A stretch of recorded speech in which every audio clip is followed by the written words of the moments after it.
Space, the final frontier. These are the Voyagers of the... you know the rest. 2016 marks the 50th anniversary of one of the greatest science fiction sagas of all time, and I am excited to make a video about this phenomenon. Can you guess what it is? Trolling me, you are. Oh, so close. He had his 50th anniversary 3 years ago. It's time for another product of the 60s to take center stage. Don't worry, this comic I'm covering does have doctors in it. They're probably not the ones you expected. I am of course talking about Star Trek. Why else would I be ripping off Star Trek The Next Generation's intro? Fair warning, this video may involve me gushing over Star Trek and its awesomeness. Just getting that out there early. And who could blame me for being this excited? I grew up watching reruns of the original series and watched the spin-offs and movies when they originally aired. I was there, man. I've seen things. I've seen a legend created by a man with a positive vision for humanity take a diverse crew as they encountered strange new worlds and explored the human condition.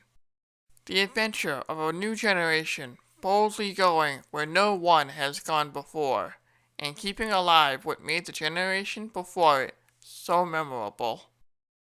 Ideals being challenged, and a war causing some to wonder if the values we've held can endure whatever harshness the galaxy can throw at you. A voyage to Earth led by a captain who was hell-bent on getting there from the farthest reaches of the galaxy. And how it all began. Your mileage may vary with that last one. Star Trek to me has always been a positive look into the future. We could see what humanity could possibly become once we stop war, poverty, hunger, hopelessness, prejudice, and all of society's ills.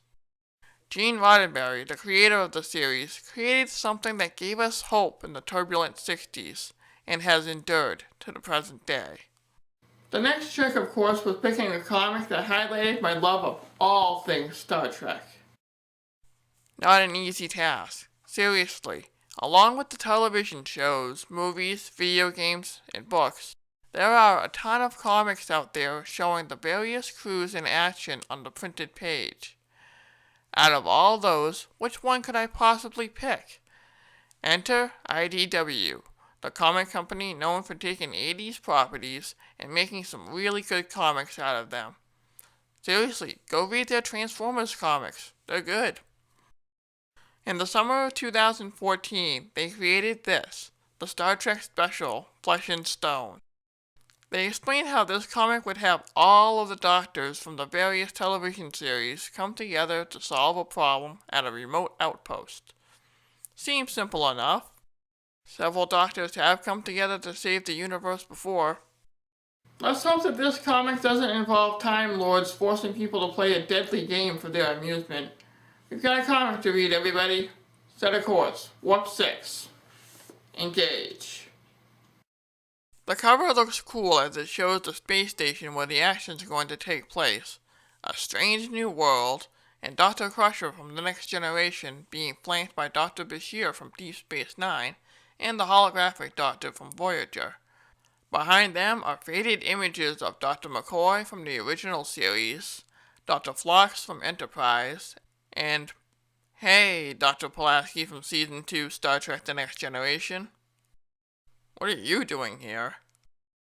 I am not a fan of her. She kept insulting Data at every chance she got in Star Trek The Next Generation Season 2, and made that season almost unwatchable. I hope that spunky ginger puts her in her place. Our adventure begins on a space station named Diamandis 1. The commander walks over to a Benzite operations officer named Hava and notices her looking at a scan very intently. Apparently, an unidentified ship is approaching at low warp, and she had been trying to figure out its final destination. This annoys the commander, and he puts the station on yellow alert and calls for security to report to the command center. Commander, I know you're a red shirt, but don't you think you're taking this a little too far? Hava tries to apologize, and the commander realizes what the ship could be. Hava believes it could be an escape pod of some kind, and the commander believes it could be running on autopilot and is set to ferry sick people to various locations. It also comes complete with a neat transponder that gives authorization to approach any station within range. Commander Cautious decides to send the shuttlecraft to escort the pod to the station. After all, what harm could it do? Yes, let's bring something potentially dangerous to the space station. That's a great idea. This is why you guys don't have a show. Or a movie for that matter. Hava wonders if the people in the pod are okay. The commander says that if they were in trouble, they came to the right place. We pull back and see a bunch of Starfleet's finest doctors all talking, and in the middle is Voyager's holographic doctor, who no doubt is relating a tale of the Delta Quadrant. Let me tell you all about the time I downloaded myself into an X-Borg drone. It was a curious sensation, to say the least. 709 didn't speak to me for a week after that. Meanwhile, a shuttlecraft carrying Doctors Bashir, Crusher, and Pulaski is on its way to the annual Starfleet Doctor Royal Smart Person Conference. It seems, however, that they're running a little late. That's okay, if you're in the opening credits, you're allowed to be late. Though the doc is already there. If they make it, they might just hear his stories about the Delta Quadrant. Punch it, Julian. Beverly Crusher says that there's still plenty of time. She's fascinated about the panel on nanoprobes. Pulaski, however, calls Crusher insane for wanting to see the lecture because that's just asking to get them all assimilated. Oh god. Now you know why SF Debris called this woman the Gorgon. Had to have been a very, very long shuttlecraft ride. The looks on their faces seem to agree. Pulaski was initially supposed to be a female Dr. McCoy, whereas he was irritable and had a charming, thoughtful side. The Gorgon? No, she was a shrew, and as such, many fans did not like her. Crusher puts the shrew in her place since the field of nanotechnology shows promise and all the potential it has for their field. However, Pulaski isn't showing much interest as she stretches. Julian interrupts the ladies arguing as he notices something odd. The station they were going to hasn't contacted them as they made their approach. In fact, everything has been quiet.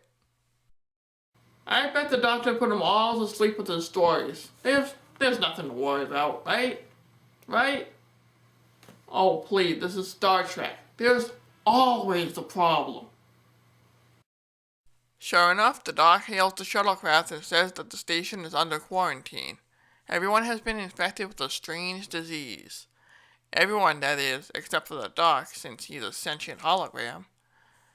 He warns every vessel within range to keep their distance while he works to cure the sick. Julian calls the station to offer their aid. After all, their names are in the credits of their respective shows, and they're all competent doctors who have a lifetime of medical knowledge under their belts. Yeah, that's it. The doc agrees with me and welcomes any and all assistance from esteemed physicians such as themselves. Way to suck up, Doc. You're just happy the other main characters have arrived.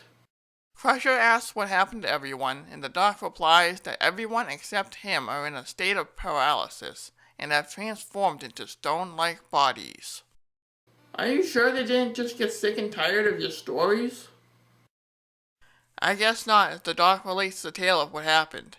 The escape pod from earlier was brought onto the station and contained 4 unconscious humans suffering from what he calls a paralytic contagion. With so many doctors around, everyone got a little overconfident and thought, hey, we can beat this disease. What's the worst that can happen?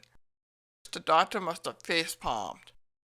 Tragically, the doctors weren't able to figure out what was wrong, and eventually everyone started getting sick. For now, everyone is in stasis and are in various stages of transformation. Also, the station sensors found similar signals from other escape pods that seem to be heading toward other populated worlds. Thankfully, emergency response signals were sent. The other doctors asked for information about the disease, and the doc gladly sent info since he would like a fresh perspective. Crusher and Bashir both had never seen anything like this before, and Pulaski chimes in. She explains how there could have been many causes for what happened, and finds it odd that none of the observations match up with the records on the station. Pulaski then questions whether or not they're getting accurate information from the hologram. First you rag on Data for being an android, now you're going after the doctor. What is with you, lady? And do you know the truth about Dr. Bashir? Shh, don't tell her. Bashir goes to bat for the doc and explains how this isn't an ordinary run-of-the-mill holographic doctor. This is the holographic doctor who survived 7 years in the Delta Quadrant and actually didn't have to eat Neelix's cooking. Show some respect, lady. I also wonder if she knows Bashir is genetically enhanced. I know I'm spoiling things a bit, but it's funny how she's trying to snark at a hologram when she has a genetically enhanced person sitting right next to her. Crusher must be taking a step back like, whoa, guys, chill. Pulaski calms down and asks if the doc has access to the entire Starfleet medical database. He does, and she formulates a hypothesis. She thinks it was a little too convenient that a bug infected some of the brightest minds in Starfleet. She feels someone must have intentionally infected everyone at the station for some reason. It also seems odd to her that there is no record of the disease in the database, and well, the doc is the database. Crusher wonders if the information has been removed. Bashir wonders what they can find out, and asks the doctor if he's been listening. I have indeed. I'm just surprised you haven't tossed her out of the nearest airlock by now. No, he's just been checking for anything that might confirm what the others are theorizing, and it turns out there may have been an intentional alteration of data using some sort of worm. Whoever did it was good at covering their tracks, and was an expert saboteur. He can tell by tracking the data backwards that they stopped by the year 2269. See? The stuff you post online sticks around forever. Think about that the next time you make a drunken selfie. The doc further explains how the worm was thorough, and that the earliest deleted record was from a Constitution-class ship, and not just any Constitution-class ship. NCC 1701. The USS Enterprise. Well, they've got to include Dr. Leonard McCoy somehow. Julian asks if anyone from that ship is still alive, and Crusher isn't sure. I mean, it's not like she never met Mr. Scott in an episode of Next Generation. Wow, I am such a nerd. Continuing on. She says that a friend once met Dr. McCoy just before her old ship, the Enterprise D, launched. That was such a good scene where Data and McCoy met. I wish I could show the clip, but here are some pictures. Everyone agrees that he may be the best chance they have of getting this mystery solved, and the doc notes that McCoy is still alive and is living on a nearby planet. Convenient. Bashir turns the ship around and they head toward the colony and asks the doc to keep them posted should their conditions change. Or, they turn into rock monsters. This is Star Trek. Anything can happen. In no time at all, the three doctors arrive at the colony where they hope to find Dr. McCoy. The colony, from the looks of things, looks like it's set up like an Old West town. We may have landed in an episode of the original series. They take a look around and Bashir notes how the place seems rough. Come on, Julian, with your genetic enhancements, you could beat all these guys, and this comic could do with a little action. Suddenly, a man is tossed out of the saloon and bumps into the group. They ask where they could find McCoy, and it turns out he was just on his way to see him. Very convenient. Apparently, McCoy came to the colony to retire, and it turns out they needed a doctor. He was happy to help everyone, and the townsfolk love him. Keep in mind that Dr. McCoy's got to be, over 140 years old at this point? I hope I'm that active when I'm that age. Our friend here calls for McCoy, and immediately he's as irascible as ever. See, Pulaski? This is how you channel McCoy without sounding like a complete jerk. You can learn a thing or two from him, you shrew. If it hasn't been made clear already, I don't like Pulaski. Nothing against the actress who played her, of course. Anyway, the man named Hollander is no stranger to the Doctor. McCoy looks up and notices the 3 Starfleet officers and grumbles about how far away he has to go so Starfleet can't recruit him or find him. It isn't like that, Crusher replies and introduces her group. McCoy's dour mood changes and asks what brings them all here. They explain the situation on the station and how they have reason to believe that the info they needed to treat the people has been deleted from the Starfleet medical database. Crusher asks if the symptoms seem familiar to him, and he nods, saying they do. And cue flashback. This whole mess started somewhere near the Tholian border. The Enterprise received a distress call from an outpost, and apparently they needed medical attention. Kirk sent McCoy and 2 of his aides down to the surface. I was hoping for Ensign Redshirt, but whatever. You live another day, Ensign. Once there, they meet Dr. Phlox, the doctor from Enterprise. He took a leave of absence from Starfleet Academy and came across this colony as he was running around the galaxy. They needed help, and Phlox hasn't been able to help the poor people. Dr. Phlox escorts McCoy and his team, and they find that these people are all suffering from the same affliction that has plagued the 24th century space station. Kirk calls to check in on Bones, and he reports on the dire situation, and how he doesn't dare beam up the stone-like people. However, it turns out that there may be a problem as 3 Tholian ships appear to make trouble for the Enterprise. Alright, we're finally getting some action. I thought we were gonna see a space battle. That's okay. I kind of like Grey's Anatomy Starfleet Edition. McCoy asks to speak with one of the people in the early stages of the disease. He notes that the man has a Tholian silk scarf around his neck, and mentions that the material is banned within the Federation. The man says it's harmless, and Phlox says he can't believe he never noticed it before. Phlox notes that the Tholians have a crystalline body that is similar to whatever material the people are being turned into. The Doctor wonders if he brought more Tholian silk with him, and wonders if the bacteria in it may have been the culprit. The plot thickens. So Phlox and McCoy work into the night and develop a cure for what can only be described as Tholian stone disorder, because they don't give the disease a name. McCoy reports back to the ship and tells the captain that the silk was responsible for making the colony sick. He also needs a few days to administer the cure to the entire colony. I'm betting this somehow thwarts the Tholians' plan to subvert the Federation with fashion.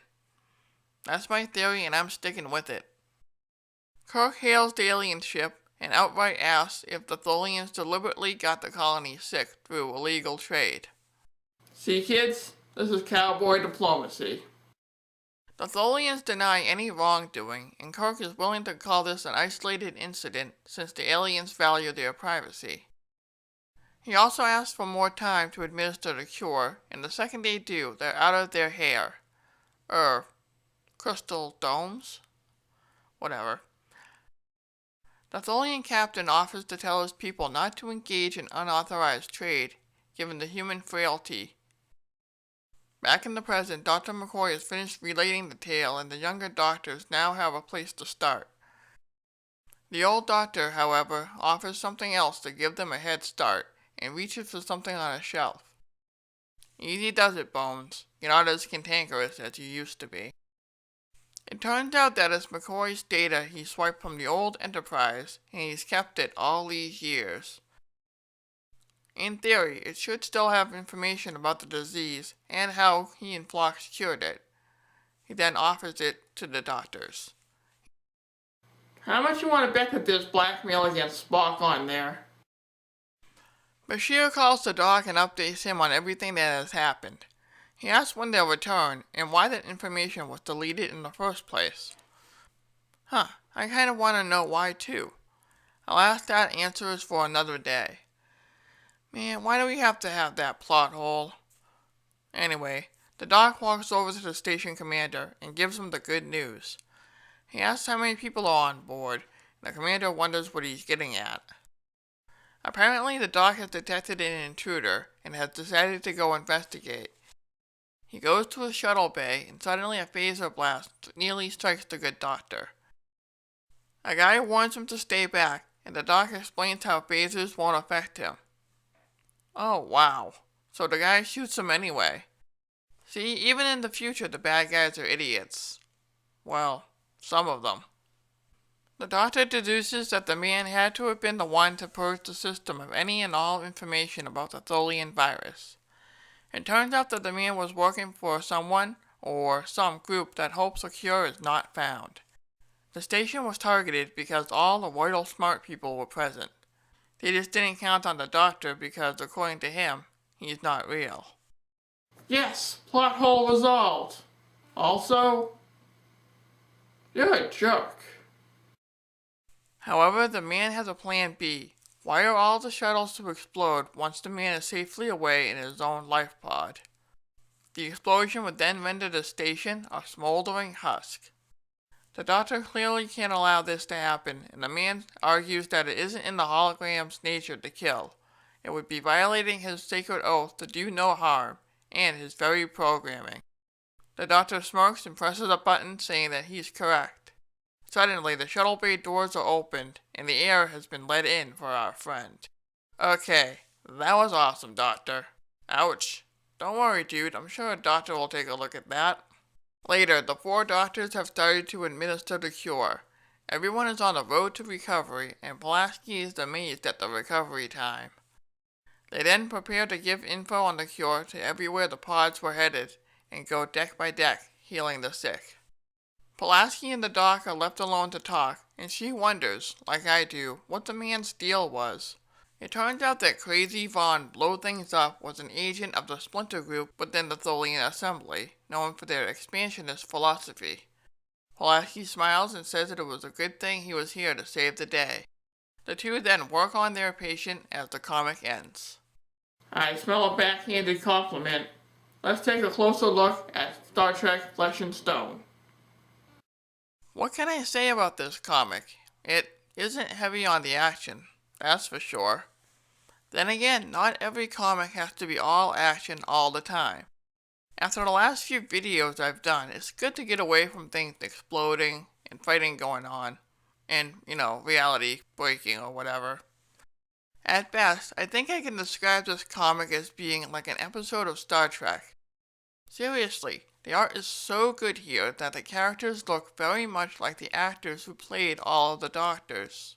That, my friends, is a very nice touch. You don't see this attention to detail in a lot of Star Trek comics, and IDW does what it does best and translates the character from the screen to the page very, very well. The plot itself is like a Star Trek episode too. We get the subtle moral Trek is known for, since there is a resolution to the situation where Pulaski is antagonizing the Doctor. It's a message about equality, and we weren't really beat over the head with it. It was a nice touch and a nod to Trek in general. The other way this is like a Trek episode is how a mysterious virus attacks the crew of a space station, and several of the Federation's top doctors were on hand to save the day. Not bad. If IDW were to make this into a series, I'd read it. I actually wouldn't mind seeing a continuation of the Trek universe I grew up with in comic form. It could be the nostalgia talking, but I definitely could see a series come out of this. IDW would have no argument from me since they know how to handle many different properties, from Doctor Who to My Little Pony. The only real nitpick I have would be that I wish the Doctors interacted more with each other. We see McCoy talking to Crusher, Bashir, and Pulaski, sure. I'd have liked to see him interact with the holographic Doctor. The Doc's been programmed with knowledge from several of Starfleet's finest doctors. Chances are there are some of McCoy in his programming. At least the characters all behaved like themselves. The writer took great care into making the characters behave like their television counterparts, though I really wish we saw more of Dr. Bashir and Dr. Crusher doing something. Some, unfortunately, were too much like their television counterparts, like Pulaski. At least she made amends with the Doctor. I wouldn't call this comic a 50th anniversary comic by any means. We only see one captain and one classic ship, the original Enterprise. At least we got to see each Doctor shine in the only way they can, by saving the day through science, and in the Doctor's case by being close to the garage door opener. You should definitely get this comic if you're a fan. I got it at Comixology and found it to be pretty entertaining. If you're a fan, get it, as I'm sure you'll get a chuckle at the references. If you're not a fan, I still say get it because it's a fun mystery.